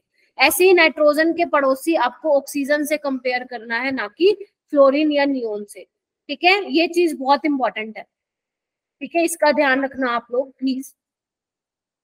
इधर देखो, तो यानी कि इसका आंसर क्या आएगा, फ्लोरीन आएगा, क्योंकि लेफ्ट टू राइट क्या होता है आपका, आयनाइजेशन एनर्जी इंक्रीज होता है. सेकंड वाले का आंसर बताइए, मैग्नीशियम, फास्फोरस या argon? Ma'am argon. Ma'am argon. सबका आंसर आर्गन है क्या? क्योंकि आर्गन क्या है, नोबल गैस भी है. और लेफ्ट टू राइट देखो ना, इधर देखो बच्चे, ये आपका मैग्नीशियम है और ये देखो ना, ये फास्फोरस है और ये आर्गन है. तो left to right ionization energy increase होती है, तो argon is the correct answer. What about बैंगन, आलू, गाजर, बोरोन, एल्यूमिनियम, गैलियम, किसकी सबसे ज्यादा होगी ionization energy? Boron. Ma'am gallium. Boron, not beryllium बच्चे, बोरोन है वो, है ना. देखो ना, left to down the group ionization energy decrease होती है, तो बोरोन की सबसे ज्यादा. क्लियर हो गई ये तीनों क्वेश्चन? Yes ma'am. चलिए आगे आते हैं. यहाँ पे Na कर लो. मुझे बताओ, out of Na+ and sodium which has higher ionization enthalpy?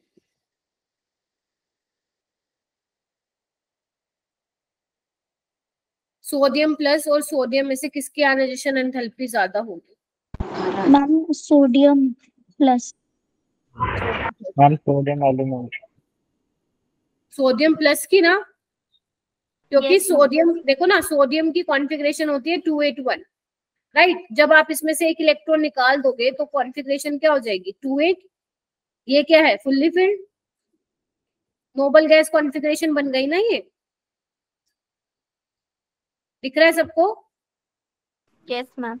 Yes ma'am. Neon में होते हैं ना 10 इलेक्ट्रॉन, तो इसके पास भी 10 है, तो Na+ की जो आयनाइजेशन एनर्जी होगी वो ज्यादा होगी after the removal of 1 electron. It require positive charge, तो जिसकी वजह से आपका इफेक्टिव न्यूक्लियर चार्ज बढ़ जाएगा, जिसकी वजह से आपका आयनाइजेशन एनर्जी भी बढ़ जाएगा। ये वाला क्वेश्चन कीजिए। The ionization energy of sodium, इधर देखिए, the ionization energy of sodium is sorry nitrogen is more than that of oxygen because.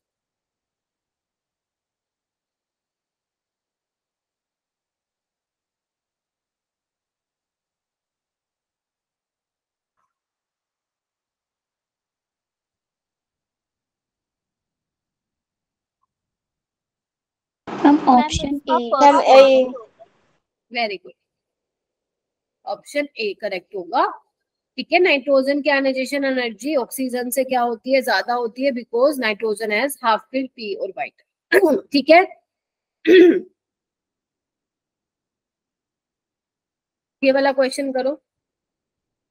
Which among the following elements has the highest first ionization enthalpy? फिर इसके बाद time है ना, तो question से करवाऊंगे आप लोगों को। ये देखो बच्चे, which among the following element has highest first ionization enthalpy? पहले क्या करना है आपको, पीरियोडिक टेबल में इनकी लोकेशन कहाँ होती है वो देखो, ठीक है, और फिर इनकी कॉन्फ़िगरेशन लिख के देखो, क्योंकि अभी आपके लिए नया नया है, तो आपको थोड़ा सोच समझ के आंसर करना है बेटा। Ma'am nitrogen. Nitrogen ma'am. देखो बोरोन क्या है, ग्रुप 13 का है बेटा, और आपका 14 का है कार्बन, 15 का है तुम्हारा नाइट्रोजन, और 16 का है oxygen. Left to right ionization energy increase होती है, होनी तो चाहिए ऑक्सीजन की सबसे ज्यादा, बट किसकी होती है बच्चे, नाइट्रोजन। ये वाला क्वेश्चन कीजिए, लास्ट क्वेश्चन है। Which of the following atom has the highest first ionization energy? सबसे सोच समझ के करना। पहले तो देख लो पीरियोडिक टेबल में, देखो मैंने लगाई हुई है आप लोगों की पीरियोडिक टेबल, कहाँ कहाँ पे लाई कर रहे हैं ये वाले एलिमेंट्स, और मुझे फिर सोच समझ के बताना फर्स्ट आयनाइजेशन एनर्जी किसकी ज्यादा होगी।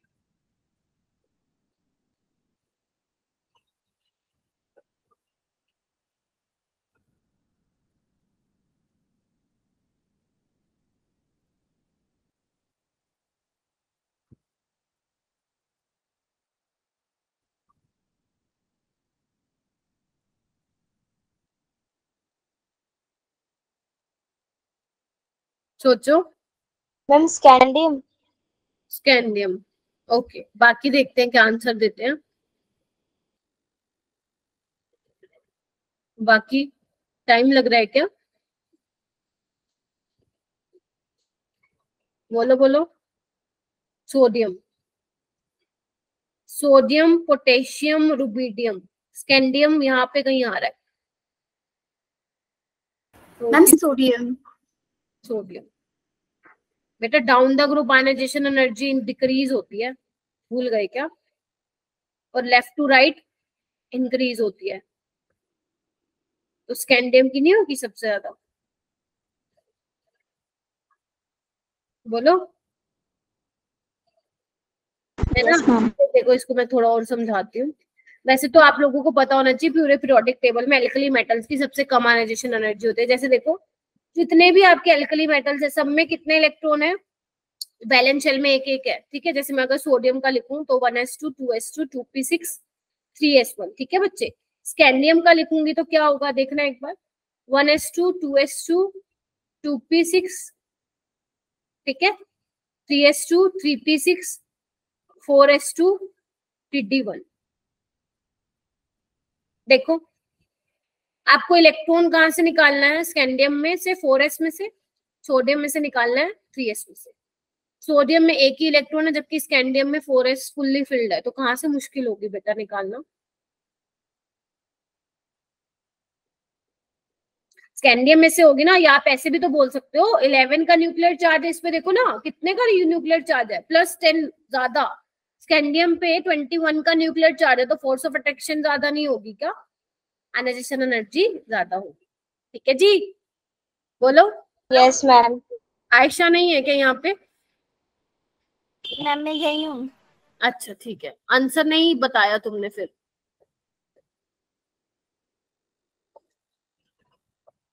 चलिए ठीक है। अच्छा अब मुझे ये बताओ कि आपको इलेक्ट्रॉन गेन एंथैल्पी आज करनी है या मंडे को करनी है, बताइए मुझे। अरे बोलो, इलेक्ट्रॉन गेन एंथैल्पी जो नेक्स्ट टॉपिक है आप लोगों का, मंडे को करोगे या आज करोगे? अगर मान लो मंडे को करोगे तो मैं मॉड्यूल के कुछ क्वेश्चंस करा देती हूँ, क्योंकि अभी हमारे पास थोड़ा टाइम है, 15 to 20 मिनट्स और ले लेती हूँ तुम लोगों की क्लास। बट अगर आप चाहते हो इलेक्ट्रॉन गेन एंथैल्पी टॉपिक करा दो तो मैं वो भी करवा दूंगी। जैसा भी हो जल्दी मुझे चैट बॉक्स में बताओ बेटा, फिर उसी के अकॉर्डिंग मैं जो है वो चीज ओपन करूंगी। ठीक है, तो आप बोल रहे हैं, चलो ठीक है, फिर एक काम करें, मॉड्यूल के क्वेश्चंस कर ले खुद कुछ। Yes ma'am. Yes ma'am. चलो आ जाओ।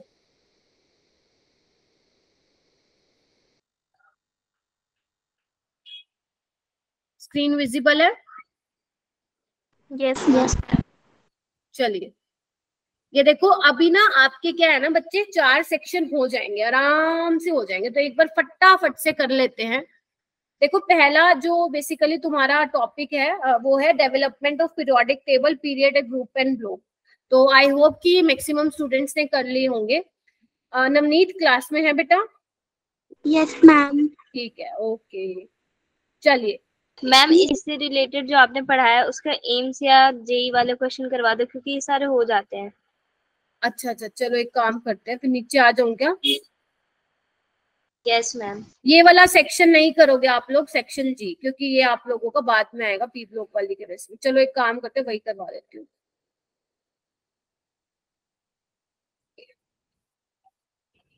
ये देखो, इसमें ना दिक्कत ये है, इसमें दिक्कत ये है कि पूरे चैप्टर के मिक्स है इसमें क्वेश्चंस, तो जो जो मैंने टॉपिक करा दिया है उससे रिलेटेड जो भी है वो हम कर लेते हैं। ठीक है, तो देखना इसमें जो फर्स्ट क्वेश्चन है वो आप अभी मत नहीं कर पाओगे, इलेक्ट्रॉन गेन एंथैल्पी हमारा नेक्स्ट जो है लेक्चर में होगा। ठीक है, और ये वाला क्वेश्चन है, ये वैसे डी ब्लॉक का क्वेश्चन है, ये जो आपका 12th में डी ब्लॉक पढ़ाऊंगी उसका क्वेश्चन है, बट हम ये कर सकते हैं। ये देखना क्या लिखा हुआ है बच्चे, 4 successive member of the first row transition elements are listed below with their atomic number।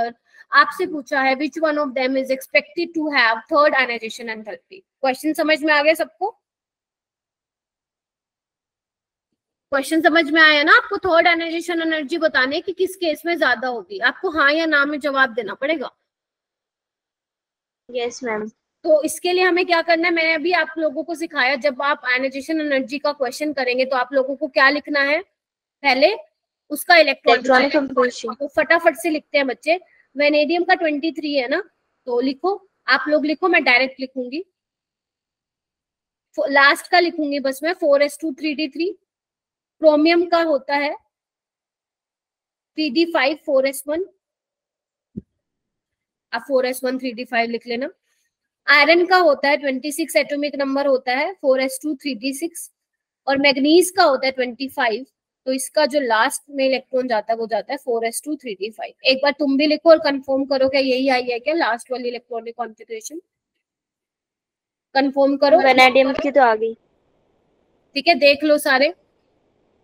ठीक है, स्कैंडियम तेरी विदाई करके मैं फ्री हो गया, वही तो है ये स्कैंडियम, तेरी यानी कि टाइटेनियम, वेनेडियम करके यानी क्रोमियम, मैं यानी मैग्नीज, और आयरन यानी फ्री हो गया यानी कि आयरन। और सबके एटॉमिक नंबर बेटा आप लोगों को दिए हुए हैं। ठीक है, तो देखो एक बार क्या करेंगे, 1 by 1 करें सॉल्व इसको। देखो इधर देखो बच्चे, इधर देखो क्या करना है, आयरन में से एक इलेक्ट्रॉन निकालना बच्चे। कहाँ से निकलेगा, ये तो मैंने सिखाया हुआ है तुम लोगों को।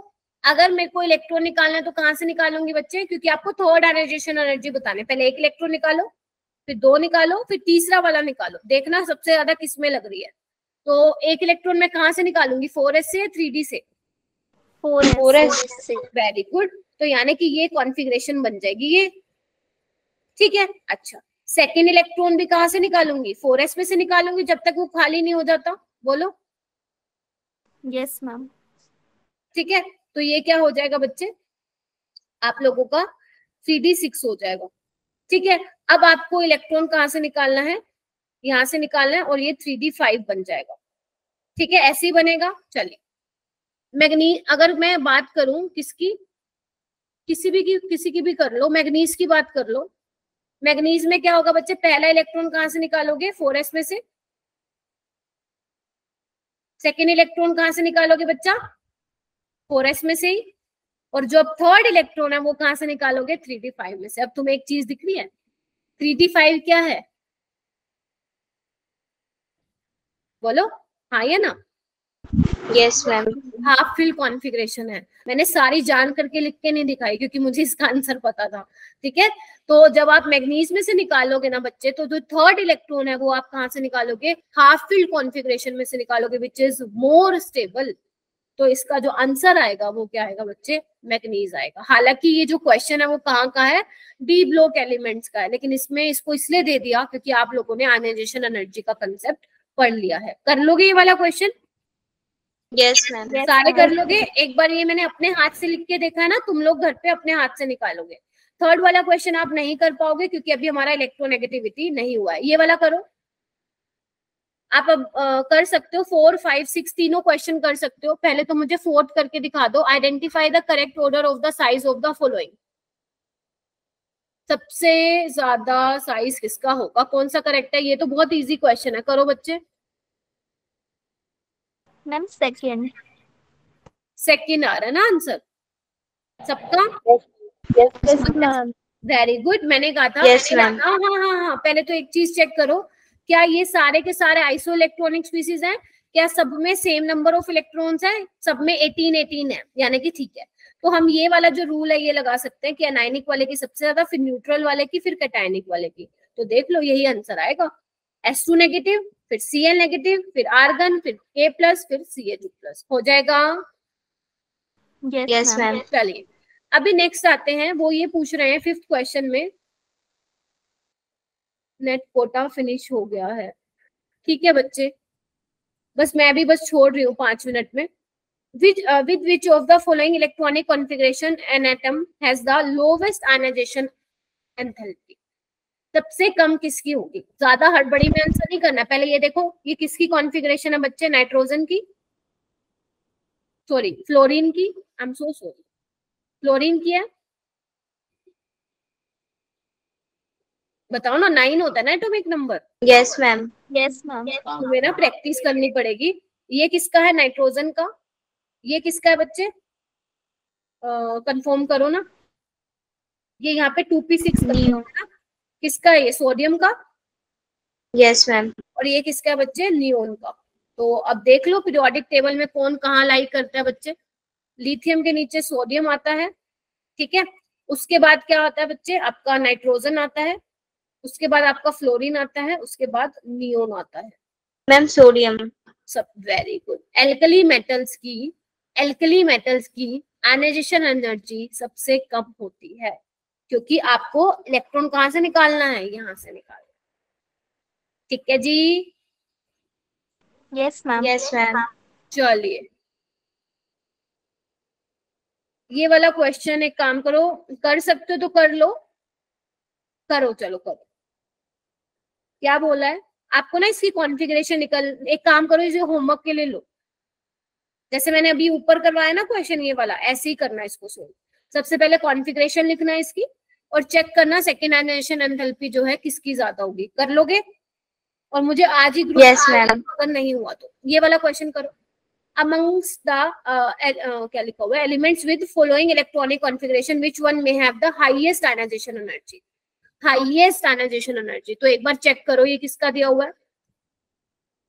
ये आपका चेक करो, मुझे एलिमेंट का नाम बताओ किसका दिया हुआ है कॉन्फ़िगरेशन। मैम ये फास्फोरस। वेरी गुड, ये फास्फोरस का है, ये सिलिकॉन का है ना, काशी गए शिव पार्वती। कार्बन में क्या होता है? Yes, ma'am. 2p2। और ठीक है, ये किसका दिया हुआ है, आर्सेनिक का, मतलब जो इसके नीचे आता है ना, ये देखो, ठीक है। और ये किसका दिया हुआ है बच्चे, बोरोन का दिया हुआ है। ध्यान से देखो, सॉरी क्या हो रहा है मेरे को आज, ये किसका दिया हुआ है बच्चे? एल्यूमिनियम का, है ना? क्योंकि yes ma'am, aluminium. Yes ma'am. ये आनी चाहिए लिखने, ठीक है? कहीं पता चले आपको नहीं आती है तो दिक्कत हो जाएगी, उसके बिना तो क्वेश्चन ही नहीं सोल्व होंगे। तो एक काम करते हैं, पीरियोडिक टेबल में कहाँ कहाँ लाई करते हैं हम वो देख लेते हैं बच्चे। पहले बोरोन आता है ना, तो बैंगन आलू 13 ग्रुप का आता है। 14 वाले का है क्या कोई मेंबर? हाँ, सिलिकॉन है, ठीक है। 15 वाले का कोई है? हाँ, फोस्फोरस है और आर्सेनिक भी है। आपको क्या बताना है? सबसे ज्यादा आयनाइजेशन एनर्जी किसकी ज्यादा होगी? कोई मुझे बता सकता है? बताओ बताओ बताओ बताओ, बता दो। फॉस्फोरस। फोस्फोरस। बाकी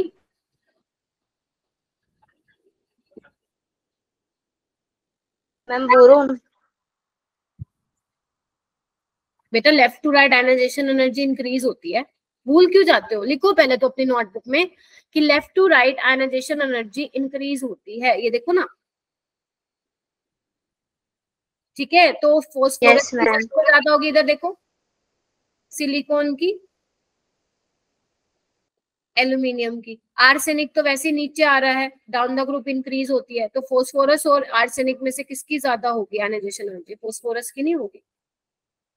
बोलो। Yes ma'am. Yes ma'am. सबके, ठीक है। ये वाला क्वेश्चन करो, क्या नाम है, 8 वाला। ये क्वेश्चन ना बिल्कुल अच्छे नहीं है इन्होंने वो किए हुए, कुछ क्वेश्चंस ना आप लोगों के 12th वाले पता नहीं क्यों डाल रखे हैं इन्होंने। Among the following elements calcium, magnesium, phosphorus, chlorine. आपको एटॉमिक रेडियाई का ऑर्डर बताना है बेटा। पहले तो देखो ग्रुप में ये पीरियोडिक टेबल में कहाँ लाई करते हैं सारे।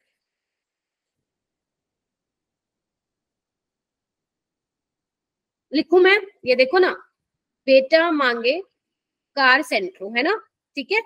उसके बाद क्या है आपका न्यूज़पेपर, और ये फ्लोरीन और क्लोरीन। देख पा रहे हो सारे? Yes ma'am. बस तो मुझे बता दो क्या आंसर होगा। मुझे तो आंसर दिख गया है, तुम लोगों को दिखा है क्या?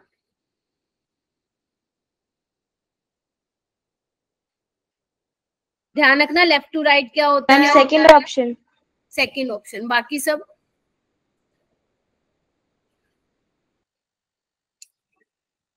First option. फोस्फोरस का सबसे ज्यादा आयनिक है भाई, तुम क्या पढ़ रहे हो? First option.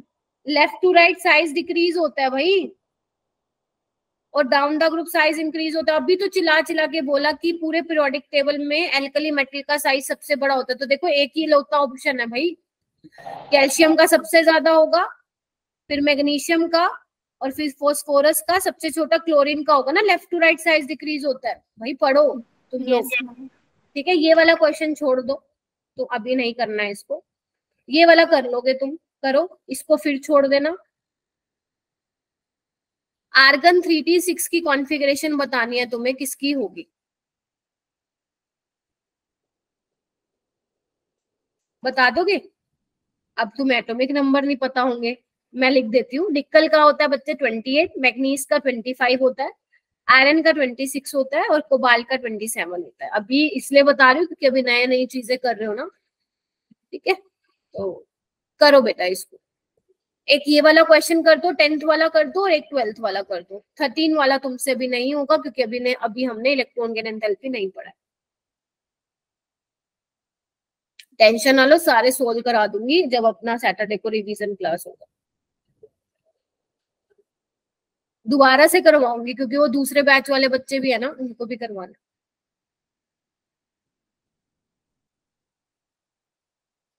नहीं लिख पा रहे? नहीं लिख पा रहे बच्चे? कोबाल्ट में क्या होता है 27 का मतलब क्या है बच्चे? 3d7 4s2, क्योंकि आर्गन का तो 18 होता है, 220 plus 7 27, right.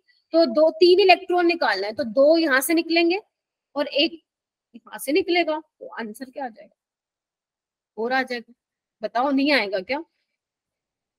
Yes ma'am. Ma'am एक बार और एक्सप्लेन करना।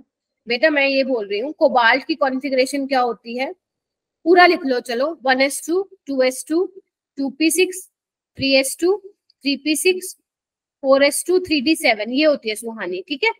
तो कोबाल्ट 3+ Yes, का ma'am. मतलब क्या है बच्चे, 3 इलेक्ट्रॉन निकालने, तो कैसे निकालोगे, 2 इलेक्ट्रॉन तो s वाले में से निकल जाएंगे, एक कहाँ से निकलेगा, d वाले में से, तो कॉन्फ़िगरेशन ये नहीं होगी, ये आर्गन बन गया Yes, ma'am. 12 इलेक्ट्रॉन और ये 3d6, तो ऑप्शन आपका 4 आएगा इसका। 12 वाला कर लो, 12 वाला तो अभी करवाया मैंने आप लोगों को। आपको क्या बताना था, आयनिक रेडियाई बतानी थी इलेक्ट्रॉनिक आइसो इलेक्ट्रॉनिक स्पेसिस में, हो जाएगा। Yes Yes, ma'am. ठीक है, ये अभी नहीं हो पाएगा क्योंकि मैंने अभी नहीं करवाया आप लोगों को बेटा। ये वाला कर दो, identify the wrong statement. Identify the wrong statement पहला है, मुझे बताते जाना ठीक है गलत है। Among iso electronic species smaller the positive charge smaller is the ionic radius, ठीक है गलत है। Smaller the positive charge smaller is the ionic radius, क्या ये ठीक है गलत है? मैम गलत है। गलत है। क्या लिखवाया था मैंने, higher the positive charge lower will be the ionic radii, ठीक है। तो पहले वाला ही आंसर था इसका। सेकंड देख लेते हैं, greater the negative charge larger is the ionic radii, ये तो ठीक है। थर्ड वाला ऑप्शन देखो, atomic radius of the element increase as one move down the first group of the periodic table, ठीक है। डाउन द ग्रुप जाएंगे तो एटॉमिक रेडियस बढ़ेगी, जब आप लेफ्ट टू राइट जाओगे तो down the group, sorry left to right जाओगे तो एटॉमिक रेडियस बच्चे क्या होगी, डिक्रीज होगी, ठीक है। हो गया क्लियर? Yes Yes, ma'am. चलिए ये वाला कर लोगे, ये वाला नहीं कर पाओगे, छोड़ देना अभी इसको। Which of the following order of ionic radii is correctly represented? बताओ कौन से वाला सही है?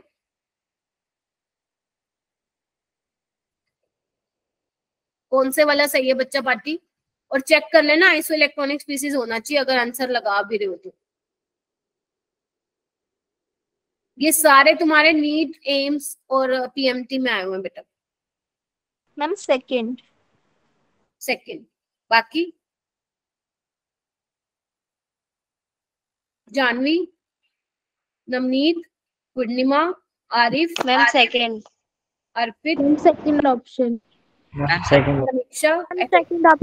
ठीक है। आइसो इलेक्ट्रॉनिक है, वही सेम वाला फंडा, मैं इसको एक्सप्लेन नहीं करूंगी। ये वाला भी कर दो, the species argon K+ calcium 2+ contain the same number of electron in which order to their radii increase. मैंने कहा था ना, नीट आपका एम्स, आपका जेई, आपका पीएमटी भर भर के क्वेश्चन आते हैं बेटा यहाँ से, ठीक है। तो बस बता दो कौन सा होगा, ये मैं बता चुकी हूँ कौन सा आएगा।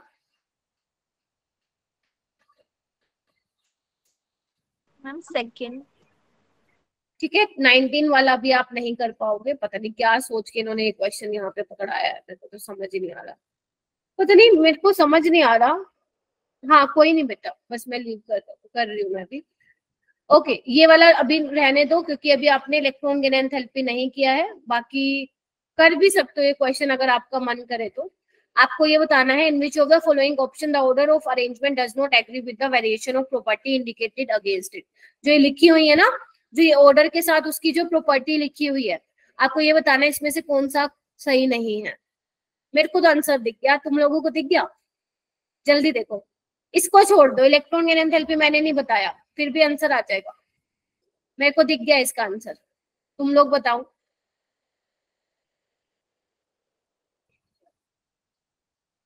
ABCD पहला वाला ऑर्डर है मेटेलिक रेडियस, ध्यान रखना मेटेलिक रेडियस हो चाहे आपको एटॉमिक रेडियस हो, क्योंकि समझ जाना मेटेलिक रेडियस का मतलब एटॉमिक रेडियस की बात कर रहा है। सेकंड है आयनिक साइज, थर्ड है फर्स्ट आयनाइजेशन एंथैल्पी का ऑर्डर। बताना कौन सा सही नहीं लग रहा आपको? Option C. Very good. होना तो ऑक्सीजन का चाहिए, लेकिन किसका ज्यादा होता है? नाइट्रोजन की ज्यादा होती है फर्स्ट आयनाइजेशन एनर्जी, क्योंकि आप किसमें से निकालते हो? हाफ फिल्ड कॉन्फ़िगरेशन में से निकालते हो। 22 देखो, ये वाला क्वेश्चन मेरे से किसने पूछा था? आयशा ने पूछा था। Z is equal to 114 का मतलब आपसे पूछा है, the element Z is equal to 114 has been discovered recently. It will belong to which of the family, group and electronic configuration? क्या बताया था मैंने? 114 का ग्रुप नंबर अगर कोई आपसे पूछे तो क्या बताओगे? कौन से ग्रुप का है? 14th group. 14 ग्रुप का। और 14 ग्रुप में से आपको यहाँ पे कौन दिख रहा है? हेलोजन फैमिली दिख रही है, कार्बन, नाइट्रोजन या ऑक्सीजन फैमिली दिख रही है? बताओ। 14 group, very good, carbon family. समझे? समझे कि नहीं समझे? चल ये वाला क्वेश्चन करो, ये वाला होमवर्क है। 24 कर लोगे क्या? फर्स्ट आयनाइजेशन एनर्जी का ऑर्डर बताना है। अभी मैंने लिखवाया बिल्कुल यूं का यूं, यूं का यूं ऑर्डर लिखवाया बच्चे। कर लोगे क्या? मैम इसका थर्ड है।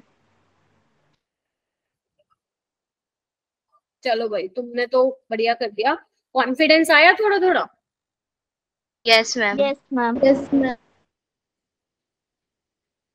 अच्छा चलो, अब अटेंडेंस दे दो आप लोग मुझे, और बाकी के